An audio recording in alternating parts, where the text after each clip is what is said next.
Esto es Trayecto 360. Conecta lo que aprendes con lo que el mundo necesita. Tu ruta entre la universidad y el mercado laboral. Esto es Trayecto 360. Bienvenidos a Trayecto 360, un espacio para conectar lo que aprendes con lo que el mundo necesita. Soy Nancy Berber y me da mucho gusto acompañarte y poder platicar nuevamente de temas que pueden ser muy interesantes en lo que es tu ruta de aquí, de la universidad, al mundo laboral. Hoy hablaremos de un tema muy interesante para todos. Un tema interesante, ¿por qué? Porque todos tenemos que ver con el mundo médico. Aunque no estemos estudiando medicina, sin duda estamos interesados en lo que ocurre en ese mundo porque seguramente tarde o temprano requeriremos de los conocimientos y el apoyo de los médicos, de nuestros queridos médicos. Y hoy justamente hablaremos qué pasa con la formación médica en la era digital. Si hay una profesión que se ha tenido que ver involucrada de una forma más digamos, intensa, de una forma mucho más profunda, sin duda son nuestros médicos. Y hoy tenemos una invitada muy, muy especial, la doctora Paola Castillo. Me da muchísimo gusto tenerte aquí, Paola. ¿Qué tal? Buenos días. Hola, buenos días, Nancy. Un gusto estar aquí. Déjenme platico un poquito de Paola, déjame comparto un poco de tu semblanza. Es una semblanza muy larga, pero vamos a tener que hacer un resumen porque si no, no nos da tiempo. Pero bueno, Paola es pediatra, neonatóloga especialista en prematuros. Ay, te toca ver a los bebés. Sí. Egresada de la Universidad Anáhuac y del Instituto Nacional de Pediatría, con formación complementaria en Boston y Alemania. Actualmente combina su práctica en el Hospital Español con la docencia en la Facultad de Ciencias de la Salud. Pero su gran pasión es impulsar la educación e inspirar a las nuevas generaciones. Y créanme que sí lo hace. Y bueno, pues a ver, doctora Paola, cuéntanos, finalmente el área médica ha sido una de las áreas donde más se ha integrado estos temas del mundo digital. Entonces, lo primero, ¿cómo describirías tú este momento que está viviendo el mundo médico, los doctores, en todas las áreas, ya sea en todas las especialidades, pero no nada más la parte ya donde están en la acción de los hospitales, sino en el mundo académico, cuando se están formando? ¿Nos podrías decir cuál es el momento que está viviendo hoy la medicina en nuestro país en la era digital? Sí, claro, Nancy, con gusto. Mira, yo considero que ahorita esta época es una época de gran cambio, porque tenemos la digitalización de todas las actividades, de los procedimientos. El conocimiento lo adquirimos de otra manera, o sea, ya no nos quedamos solamente con lo que en las aulas sucede, se vuelve más autodidacta a través de todas las plataformas de e-learning y todas las herramientas digitales que tenemos para el apoyo de nuestros pacientes. Entonces, tanto en el área clínica, en la investigación, en la innovación y también en la docencia, estamos viendo este cambio de la digitalización. ¿Y cómo lo vives, por ejemplo, los docentes? ¿Cómo lo viven los docentes? Tú que has participado de esta etapa, ¿cómo ha cambiado la forma en que les enseñas a los alumnos medicina? Mira, en cuanto a la docencia, creo que todas las plataformas de acceso al conocimiento es una gran variedad que antes no teníamos. Es decir, hace, no sé, 15 años o 10 años teníamos que ir a la hemeroteca a buscar las publicaciones, a la biblioteca a buscar todo. Y si bien hoy lo seguimos haciendo, ya tenemos plataformas que las podemos encontrar en nuestro celular, en nuestra computadora, desde la casa, desde las vacaciones, en la alberca, donde sea. Entonces, estas plataformas de conocimiento la hacen llegar una mayor cantidad de información. Y al momento de encontrar la información, los alumnos no solo encuentran información local, sino que es internacional. Y eso abre el campo de aprendizaje. Totalmente de acuerdo. Entonces, digamos que el acceso a la información está mucho más cerca. Mucho depende, por supuesto, de estas habilidades que ellos puedan tener. Pero a mí me preocupa o ocupa, ¿cómo le hacen para cuando tienen que tocar a un paciente? Y cómo justamente sustituyen en esta era digital donde a lo mejor ya no ves, ya no tocas? ¿Cómo esto ha afectado la forma en cómo se aprende, cómo se enseña medicina? Creo que la ha afectado para bien. Digamos que si la pudiéramos separar por partes, antes ibas directamente al paciente y te enfrentabas a lo que no conocías. Ahora tenemos un paso previo, que son todos los simuladores. Entonces, en los simuladores se pueden experimentar diferentes casos clínicos en los cuales, aprendes las diferentes competencias que necesitas para cada caso y las puedes aplicar antes de llegar al paciente. Si bien esto es un poco frío, te prepara en el sentido de conocer todos los pasos o los algoritmos que debes de llevar para que cuando estés frente al paciente lo sepas identificar. Entonces, más que separarnos, creo que perfecciona o mejora este acercamiento al paciente. ¿Tú qué viviste como estudiante, cuando eras estudiante, que a lo mejor no estaba tan desarrollado? Digo, eres una doctora muy joven, pero seguramente cuando estabas estudiando, a lo mejor la tecnología no estaba tan avanzada por la velocidad que ha tenido. ¿Tú sí ves una diferencia cuando tú eras estudiante a los estudiantes que están ahorita aprendiendo? Sí, totalmente. En el sentido de que la manera en la que en mi generación estudiamos era como muy presencial. Teníamos como muchos laboratorios dentro de la universidad donde hacíamos este tipo de procesos o de procedimientos. Ahora ha cambiado y al haberse digitalizado amplía la posibilidad de tener información de otros lados que antes no teníamos. Entonces, no es que una sea mejor que la otra, creo que son diferentes y se han ido complementando y se ha ido enriqueciendo la manera de enseñar y la manera de aprender. En ese sentido, ¿tú crees que todos, en estas generaciones tienen la misma oportunidad, en esta era digital de aprender, pues, de perfeccionar justamente sus habilidades médicas? O sea, se suma la forma en cómo ahora se puede aprender para bien. Sí, sí creo que sume, toda la tecnología suma habilidades, sin embargo, y qué es lo que más favorecemos en las aulas, tenemos que tratar mucho con las habilidades blandas o las soft skills. Toda esta parte de la empatía, de la relación médico-paciente, eso ninguna tecnología lo va a dar, porque, bueno, la tecnología es precisa, pero sí, dentro de la ciencia seguimos siendo parte de una ciencia humana. Entonces, también necesitamos ese contacto con las personas y estar centrados en las personas para poder entender y no perdernos en la tecnología. Justo es la parte que, desde mi punto de vista, hace la gran diferencia entre, pues, un médico y un extraordinario médico, ¿no? Esta parte humana que uno a veces busca cuando recurre a esta parte, de la ciencia. Y ahí tú tocaste ya el tema. Dime qué competencias, las transversales, las soft skills, consideras tú que alguien que está estudiando medicina debe desarrollar, que dices: "Es que estas no deben faltar y durante el proceso de aprendizaje se tienen que enseñar". Yo creo que hay como muchas áreas en las que tenemos competencias que desarrollar. Si bien estamos en una era digital y tecnológica, tenemos que conocerla, ¿no? No podemos estar apartados de las herramientas tecnológicas o de las herramientas digitales. Hay softwares específicos para cada área, para los cirujanos, para los pediatras, para el laboratorio, para los rayos X. O sea, cada área tiene herramientas específicas que dentro de la carrera vamos a ir conociendo para aplicarlas en la parte clínica. También en cuanto a lo cognitivo, pues tenemos áreas en las que el conocimiento lo vamos a encontrar más fácil. Y si bien tenemos muchas de estas plataformas que están manejadas por inteligencia artificial, nosotros tenemos que saber discernir entre la información que funciona y la que no funciona. Ay, ese es un área muy complicada en todas Sí, las áreas, pero sí. imagínate en medicina. En medicina. Yo siempre les digo a mis alumnos, garbage in, garbage out, ¿no? O sea, si metes información que no sirve o que es basura, vas a sacar una información incorrecta. Claro. Entonces, sí es muy específico la información que nosotros tenemos que preguntarle a la inteligencia artificial para que nos dé una solución de apoyo, de soporte.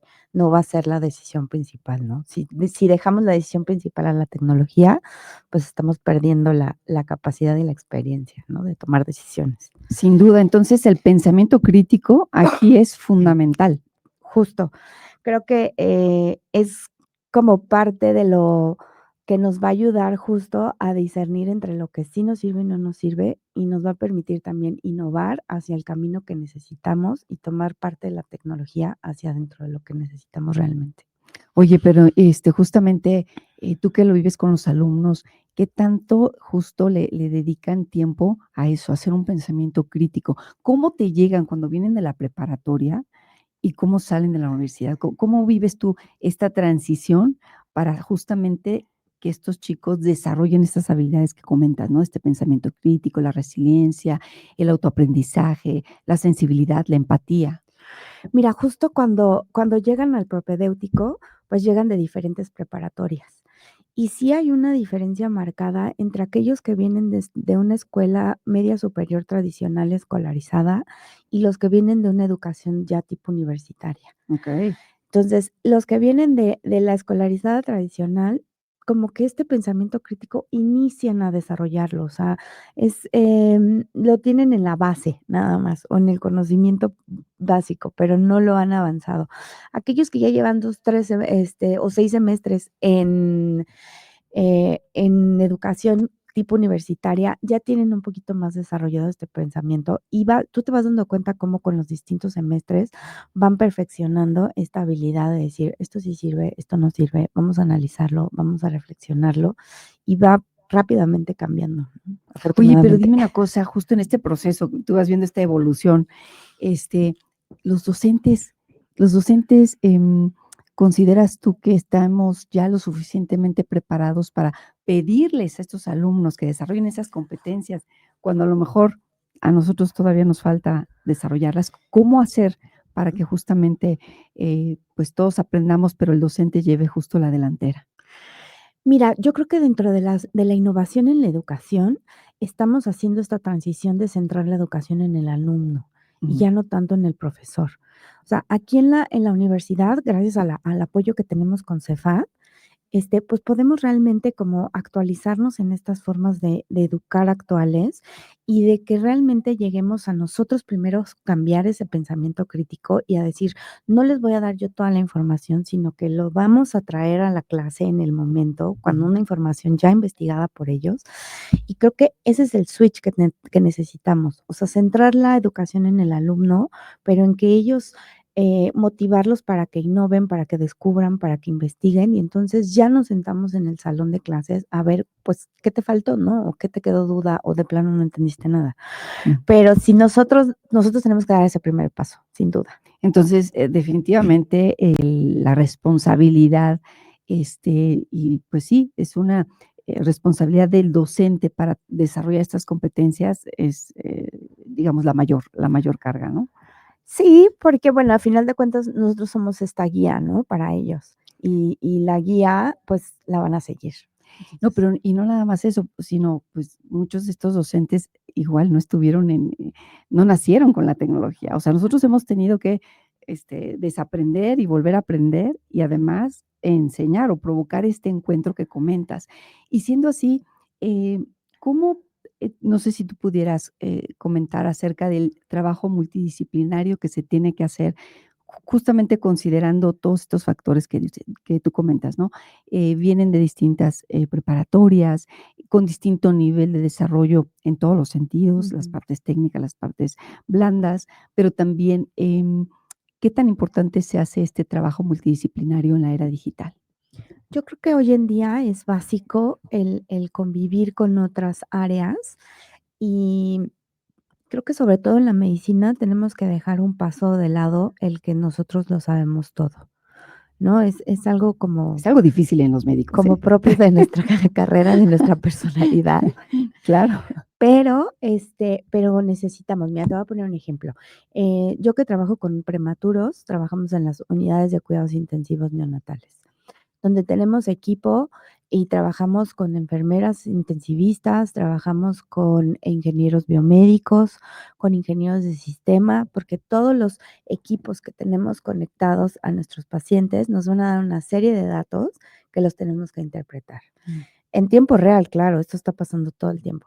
Y a la vez trabajamos con las personas o con los técnicos que están en laboratorio, que nos dan los resultados en el instante para poder tomar decisiones y hacer cambios en el tratamiento. Entonces, eso en relación solamente a una unidad que maneja sin estudiantes. Cuando tenemos estudiantes, pues entonces de ahí pasamos esa información de todos estos profesionales al estudiante. ¿no? Al Okey. estudiante de enfermería, al Mm, estudiante de medicina, al mismo, biomédico que también como estudiante llegan a ir. mm, Y entonces transformamos toda esta información que estamos recibiendo de todos los sistemas a casos clínicos, a toma de decisión terapéutica, a pronóstico, y entonces ahí donde ellos aprenden que, pues, necesitamos estos equipos multidisciplinarios.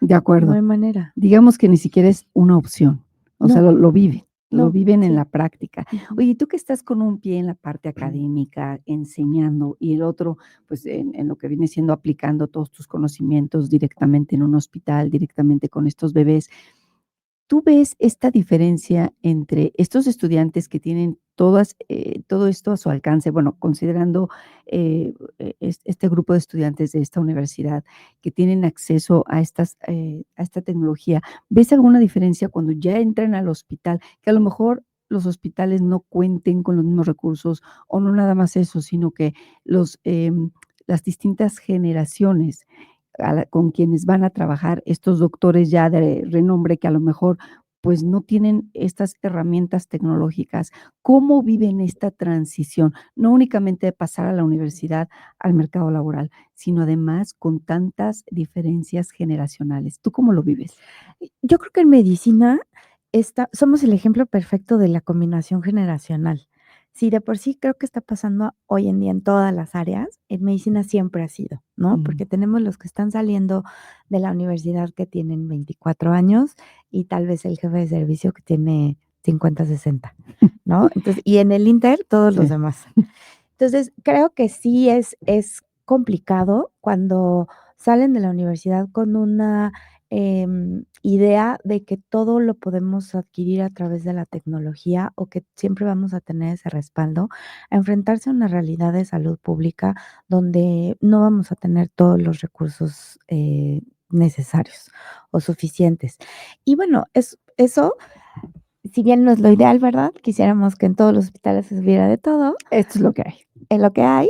Y entonces, bueno, pues es otra oportunidad de desarrollar estas habilidades, ¿no? O sea, decir, bueno, no tengo un equipo de diagnóstico súper tecnológico, pero con el que lo tengo, más mi conocimiento ya adquirido, pues entonces puedo aplicar y tomar decisiones también.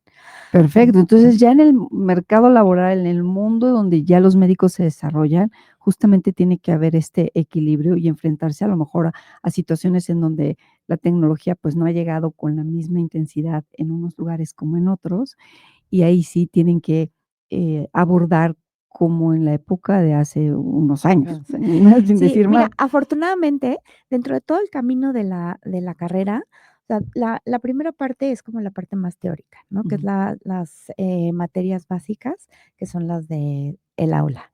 La segunda parte es las clínicas, en las que ya empiezas a ir al hospital y entonces ves cómo esa materia la desarrollan en ese hospital.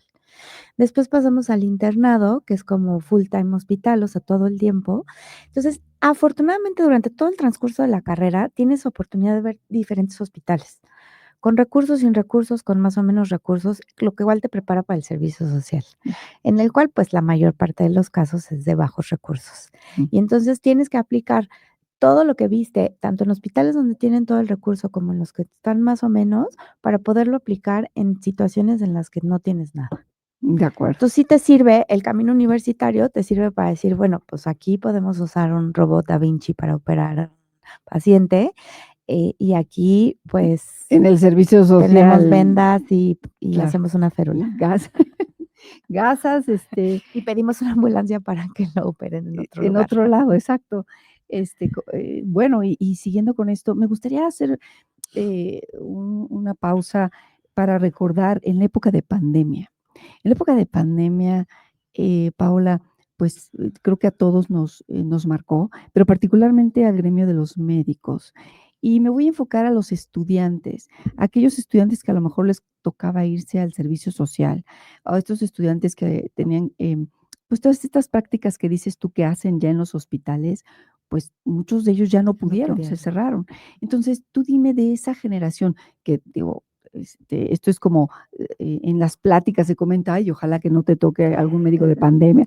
Y bueno, yo defiendo mucho el, bueno, sin duda, sí hay que hacer algo al respecto. Y eso es lo que yo quiero escuchar contigo. ¿Qué pasa con aquellos médicos que vivieron como estudiantes esta época en donde no pudieron hacer sus prácticas? ¿Qué podemos esperar? ¿Qué están haciendo ellos para no haber perdido ese tiempo? Mira, yo creo que, o sea, el tiempo perdido no hay manera de recuperarlo porque es una etapa de formación muy importante.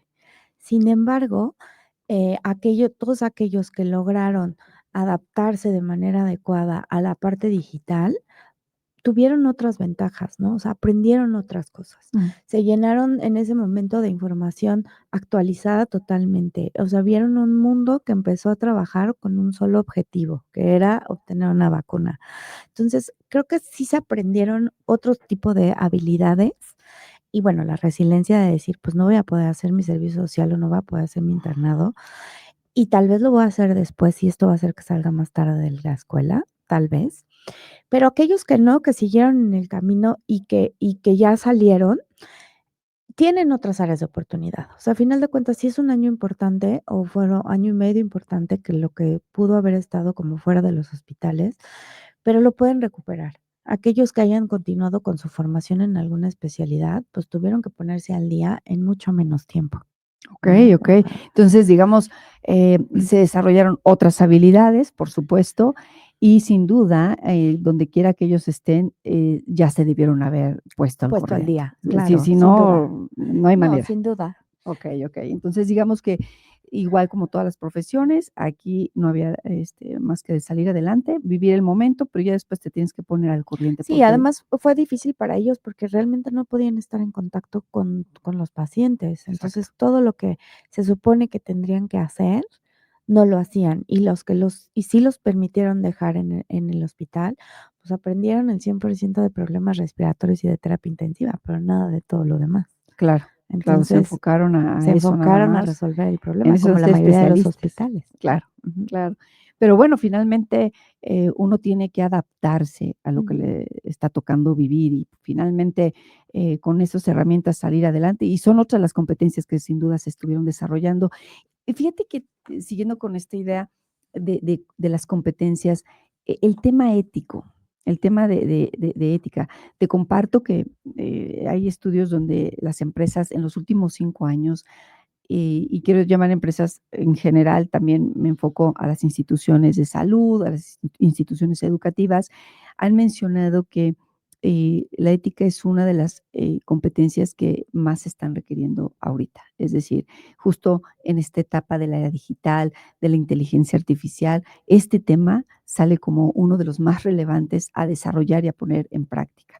¿Cuáles serían los principales retos éticos que los estudiantes deben de considerar cuando están trabajando con la inteligencia artificial y, por supuesto, con la información de sus pacientes?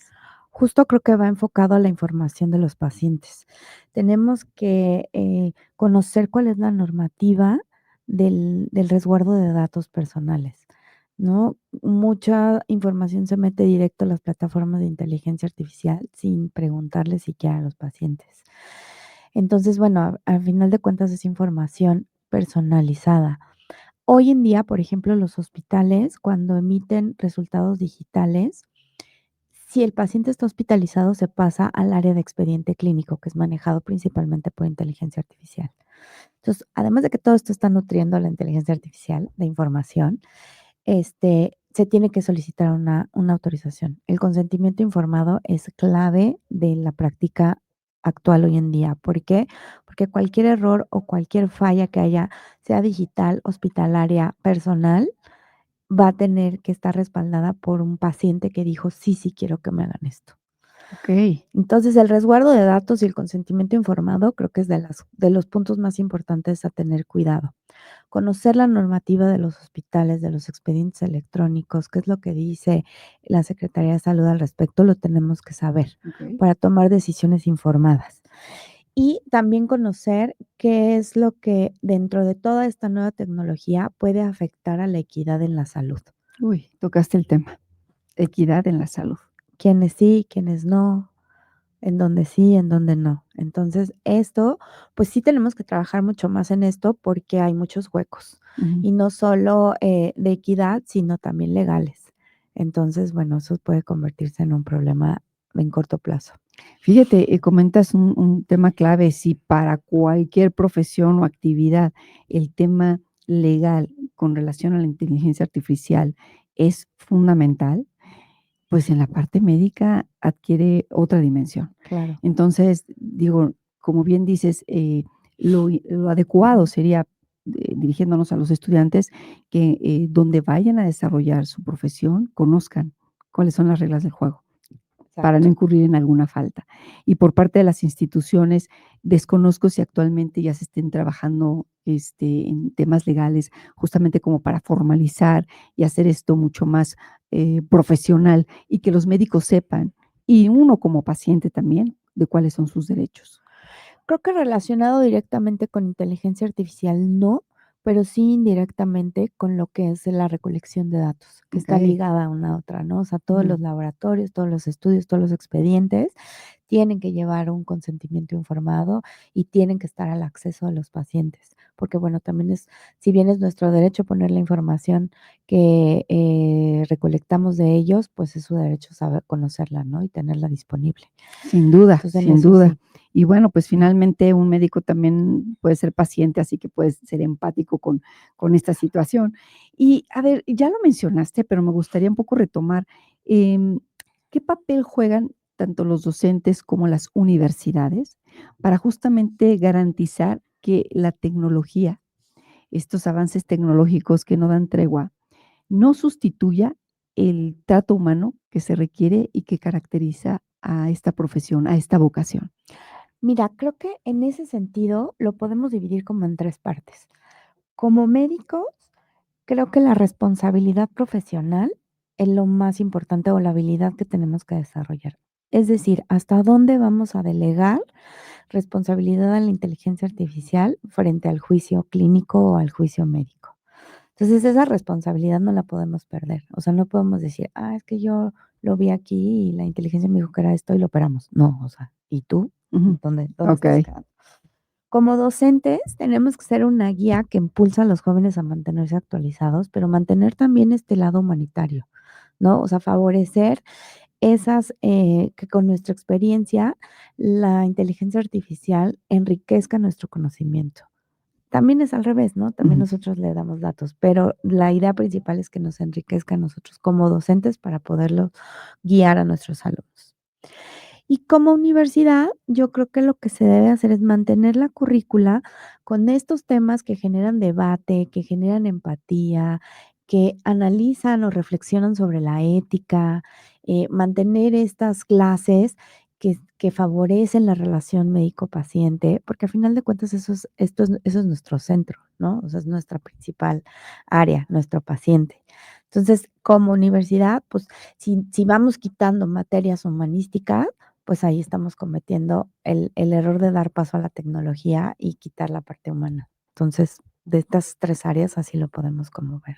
No, ¿y sabes qué, Paola? Finalmente, no importa cuánta tecnología tengamos al alcance, yo creo que nada sustituye el trato amable que puedas tener con un paciente, el escucharlo. Muchas enfermedades dicen que se curan con este espacio que a veces las personas solo Sí, requieren para ser escuchadas. Nada sustituye a lo mejor esa, voz de esperanza o de aliento cuando tu pronóstico puede, resultar en algo positivo, la esperanza que te puede dar cuando un médico te dice que es posible si sigues las indicaciones que él te da. Y justo eso, o sea, cómo evitar que la tecnología sustituya esto que solo un médico y un humano puede hacer. yo creo que la relación médico-paciente va a seguir siendo nuestro principal área de desarrollo. Eh, Nunca sabemos si para esa persona que nos está consultando, tal vez somos su única oportunidad de hablar sobre ese problema, o su única oportunidad de encontrar una solución a ese problema. Así para nosotros, sea un paciente calendarizado o alguien que ocupa el horario de las 11 de la mañana, para esa persona que está del otro lado, puede ser su única oportunidad. Entonces, creo que nosotros tenemos y tratar de o nosotros como docentes tratar de inspirar esto en los alumnos y decirle: pues ojo con cómo le hablas o con cómo le escuchas, porque aunque para ti parezca algo trivial, porque llevas 3 pacientes con el mismo problema, para él tú eres su única oportunidad. Claro. Entonces eso, pues eso la tecnología no lo va a suplir, ¿no? No, bueno, eso supongo que durante su etapa en la universidad, los estudiantes tienen, la posibilidad a través de sus docentes de no perder de vista todo esto, no sé, en sus clases, que no pierdan de vista que la parte humana finalmente es lo que va a hacer la diferencia en esto, ¿no? Fíjate que algo que me gusta mucho de nuestro programa aquí en la universidad son las misiones médicas. A ver, cuéntame. Yo he tenido oportunidad como profesora de ir a las misiones médicas y, pues, se van a comunidades en el Estado de México, en Hidalgo, Mm, que no tienen centros de salud o que tienen un centro de salud muy pequeño y se da consulta. okey. Van alumnos desde primer semestre, aunque no vayan a dar consulta como tal, pero van Ujú. para ver y organizar y Aprender, ayudar. claro, y ayudar. Y entonces es una actividad súper bonita porque van, como que de alumno a alumno aprenden, o sea, los líderes de la misión son los que están en las generaciones más altas, Ujú. y entonces son los que les enseñan a sus compañeros, pues, a escuchar el ritmo cardíaco, a tomar la presión, a medir la temperatura, o sea, cosas que son como básicas en la consulta. Y es una oportunidad de nosotros como docentes de decirle, por aquí sí, por aquí no, o cómo tienes que hablarles, o cómo le vas a decir esto. O sea, tú ya te diste cuenta que tienen esto, ¿cómo se lo vas a decir? Y ahí es donde viene el de tal vez para ellos sea la única oportunidad de tener acceso a alguien que sepa lo que le está pasando. Entonces, es otra parte que tenemos como en la universidad, que si bien es totalmente opcional, porque pues van los que quieren, Ujú. pero que también permite desarrollar esas habilidades, humanas, ¿no? Y de acercamiento al paciente en una manera muy bonita con ayuda comunitaria y altruista, ¿no? Que totalmente es, promover. Debería ser eso obligatorio, mi querida doctora, Sí, porque finalmente creo que esas son experiencias que justamente te aterrizan, lo que realmente sí. necesita la sociedad. Y creo Ujú. que un médico con vocación, finalmente, pues sí, el servicio debe ser como lo que mande, ¿no? No, y te das cuenta de la realidad del país también, ¿no? O Totalmente. sea, podrás ir en tus clases a los mejores hospitales o a los centros de tercer nivel donde tienen todo, y ahí te das cuenta que apenas tienen una farmacia, ¿no? Sí, O que el dispensario de la iglesia es lo único que tienen como ayuda, médica de vez en cuando.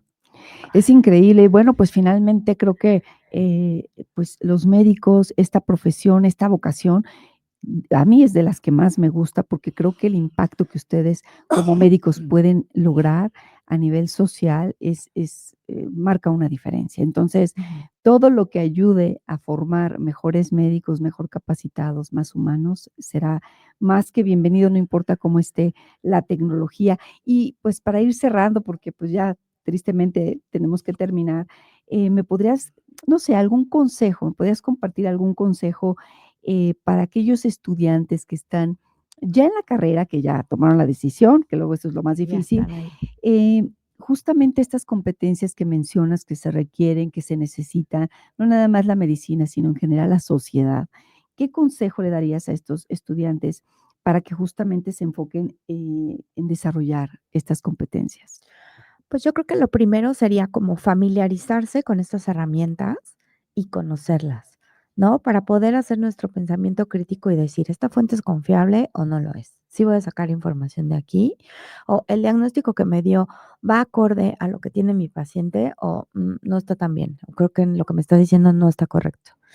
Practicar la escucha activa nos ayuda a que cuando algo, no queda claro, pues nosotros como profesores podamos explicarles un poco más y ellos de decir: "¿Sabes qué? No entendí bien", Ujú. y creo que todos los profesores siempre vamos a estar, disponibles para alguien que se acerca a decir: "Es que esto no lo entiendo bien". Y también, bueno, aprender a trabajar en equipo. No sabes cómo me cuesta trabajo o sea, les gusta trabajar en equipo, pero no les gusta.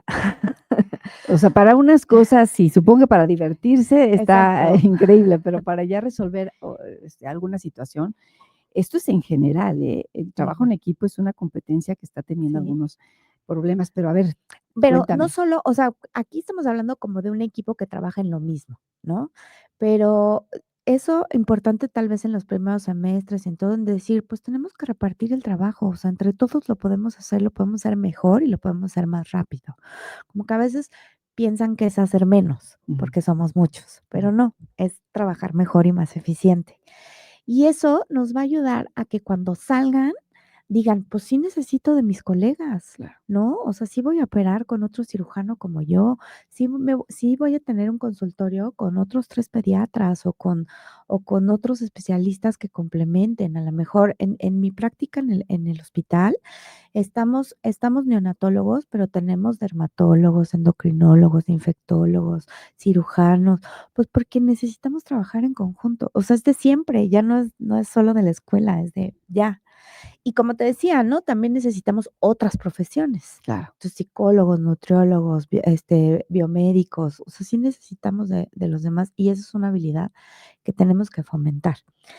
Y también, así como otro consejo sería, pues en grupo analicen como alguna noticia que haya salido reciente y decir, bueno, ¿qué pasó? Porque errores en las noticias siempre encontramos, ¿no? Sin duda. Aciertos médicos pocos, errores médicos muchos. Ajá. Entonces, como decir, bueno, ¿qué fue lo que pasó? ¿Fue una cosa hospitalaria? ¿Fue una cosa? O sea, como analizar y bueno, esto también les ayuda a su pensamiento crítico, aun cuando ni siquiera hayan tocado a un paciente, ¿no? O a ese paciente en especial.